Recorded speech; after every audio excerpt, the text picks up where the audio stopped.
تہجد کی نماز کی اتنی زیادہ اہمیت ہے کہ یہ اللہ کی سب سے پسندیدہ نماز کے طور پر جانی جاتی ہے، اور یہ نماز ہر کسی کو نصیب نہیں ہوتی، اور اس کی توفیق بھی اسی کو ملتی ہے جس پر اللہ کا خاص کرم ہوتا ہے۔ جس کو اس کی توفیق مل گئی تو سمجھ لیں اس کو اللہ کا پیار مل گیا۔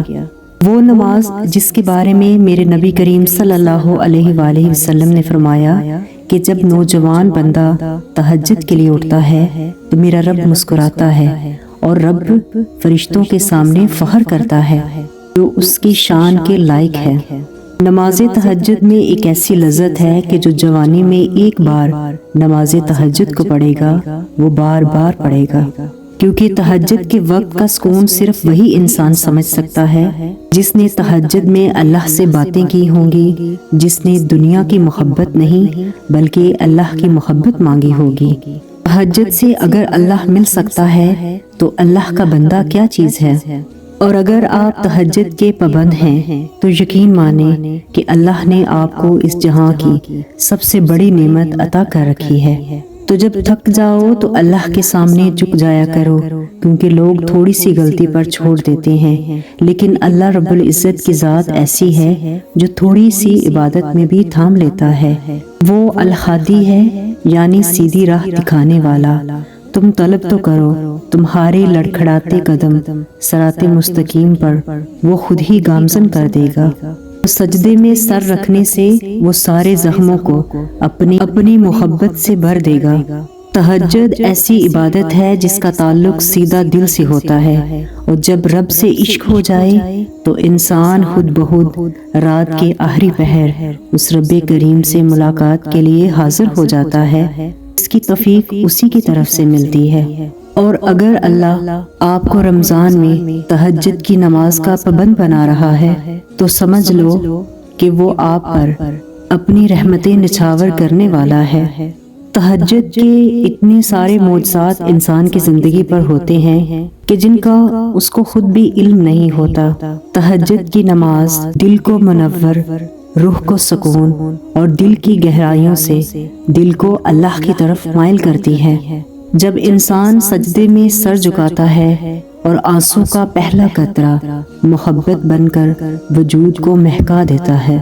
اگر تہجد پڑھتے وقت آپ کو ایسا محسوس ہو تو جان لیجئے کہ آپ اللہ کی رحمت کے سائے تلے بیٹھے ہیں، کیونکہ بارش میں اتنی بوندیں نہیں برستی جتنی سجدے میں سر رکھنے سے رحمتیں برستی ہیں۔ آنسوؤں کی قدر اللہ سے بہتر کوئی نہیں جان سکتا۔ وہ کن کہتا ہے نصیب کا لکھا بھی سنور جاتا ہے۔ وہ جب دیکھتا ہے تمہیں زارو زار روتے ہوئے اور ناممکن کے باوجود بھی اس کی ذات پر یقین کرتے ہوئے، صبر کی آخری حدوں پر بھی اس کا در کھٹکھٹاتے ہوئے، تو کیسے وہ تمہاری عرضی نہیں سنے گا؟ وہ کیسے تمہاری دعا کو قبول نہیں کرے گا؟ کچھ منزلیں اور راستے دعا کے ایک فاصلے پر ہوتی ہیں۔ جب انسان دعا کرنے کے بعد صبر کا سہارا لیتے ہوئے راستوں کو طے کر رہا ہو، تب اچانک زندگی میں ایک ایسا معجزہ رونما ہونے لگتا ہے جو تمہیں سیدھا تمہاری من چاہی منزل تک لے جاتا ہے۔ جب تم وقت تہجد اپنی نیند کو ترک کر کے اللہ سے یہ کہتے ہو نا کہ یا اللہ مجھے آپ سے محبت ہو گئی ہے، تو اللہ پلٹ کر فرماتا ہے مجھے تم سے بھی زیادہ تم سے محبت ہے۔ پھر اس کی محبت تمہیں ان ساری دعاؤں کی قبولیت کے طور پر ملتی ہے جن کے بارے میں تم ہمیشہ سے سوچتے ہو کہ شاید یہ کبھی نہیں پوری ہوں گی۔ اللہ کی محبت تمہیں تہجد کے سجدوں تک لے کے آئی، اور تہجد تمہیں معجزوں تک لے جائے گی۔ اور اللہ ان لوگوں کے لیے کن کے معجزے کرتا ہے جو اس کے در پر مسلسل دستک دیتے رہتے ہیں۔ وہ ذات دینے سے انکار نہیں کرتی، وہ بس صبر اور یقین کو آزماتی ہے۔ اگر کچھ لاحاصل خواہشیں ہیں، ادھورے قصے ہیں، نامکمل خواب ہیں، ہر مشکل اور پریشانی اور تکلیف، ان سب کا حل تہجد کی دعاؤں سے ممکن ہے۔ جب آپ ہر روز اللہ کو بتاؤ گے کہ یا اللہ یہ میرا مسئلہ میں نے آپ کے سپرد کیا، آپ کے خزانوں میں کسی چیز کی کوئی کمی نہیں ہے، یہ کمی میری زندگی میں ہے، اور اور میرے مسئلے کو آپ نے ہی حل کرنا ہے۔ اس کی ذات پر توکل رکھتے ہوئے اپنی دعا مانگتے ہیں تو یقین رکھیں کہ وہ اندھیروں میں بھی راستے پیدا کر دیتا ہے، کیونکہ اللہ قرآن میں فرماتا ہے کہ اللہ جس کو چاہتا ہے بے حساب دیتا ہے، اور جب وہ دینے پر آتا ہے تو اس کی نعمتوں کی روانی نہیں رکتی۔ حاصل اور لا حاصل کچھ بھی نہیں ہے، بس ساری بات اس کی رضا کی ہے، اس پر توکل کرنے کی ہے۔ اور اللہ پر توکل کی حدیں اس قدر وسیع رکھو کہ اگر تمہاری مانگی گئی دعائیں نہ بھی پوری ہوں تب بھی تمہاری عبادت، توکل اور دعاؤں میں کمی نہ آئے، کیونکہ تم جو خواب دیکھتے ہو نا ان کی تعبیر تمہاری دعائیں لکھتی ہیں۔ جو لوگ اللہ پر توکل رکھتے ہیں اور تقوی کی راہ اختیار کرتے ہیں، اللہ پاک خود ان کے لیے راستہ بنا دیتے ہیں اور ایسے اسباب پیدا فرماتے ہیں جو بندوں کے وہم و گمان میں بھی نہیں ہوتے۔ بے شک اللہ رب العالمین مسبب الاسباب اور بے حد مہربان ہے۔ اور جب توکل کرو تو یہ مت سوچو کہ جو مانگا ہے وہ کیسے ملے گا، بلکہ انتظار کرو کہ جو مانگا ہے ہر حال میں ملے گا۔ اللہ سے مانگنا ہر کسی کے نصیب میں نہیں ہوتا۔ اگر تم مانگ رہے ہو تو یہ اللہ کی دی ہوئی توفیق ہے، تو بس پھر اداس مت ہو کہ جس نے توفیق دی ہے وہ بہترین وقت پر قبول ضرور کرے گا۔ ساری بات یقین کی ہوتی ہے، سب کچھ توکل پر منحصر ہے، معجزے تو دن رات ہوتے ہیں۔ تمہاری دعائیں بیکار نہیں جائیں گی، تمہاری تڑپ، تمہارا انتظار، تمہارا صبر، تمہارے آنسو، ہر چیز کا اجر تمہیں دیا جائے گا۔ بس یقین رکھنا، جو ہم صبر کر رہے ہوتے ہیں وہ ہمارے یقین کا امتحان ہوتا ہے، حوصلے کا امتحان ہوتا ہے کہ آپ کا اللہ پر کتنا توکل ہے، کتنا بھروسہ ہے، آپ ناامید ہوتے ہیں یا نہیں۔ صبر کا جب امتحان لیا جاتا ہے تو قبولیت کی منزل خود بہت طے ہو جاتی ہے، کن فرما دیا جاتا ہے۔ بس اللہ کی ذات پر توکل رکھنے کی دیر ہے، کیونکہ اللہ قرآن میں فرماتا ہے کہ ان صبر کرنے والوں کو خوشخبری دے دیجیے۔ رمضان ہو، آدھی رات ہو، تہجد کا سجدہ ہو، قبولیت کے امکانات تو بڑھیں گے۔ جو مقدر میں نہیں، تہجد کی دعا عرش سے وہ بھی قبول کروا لائے گی۔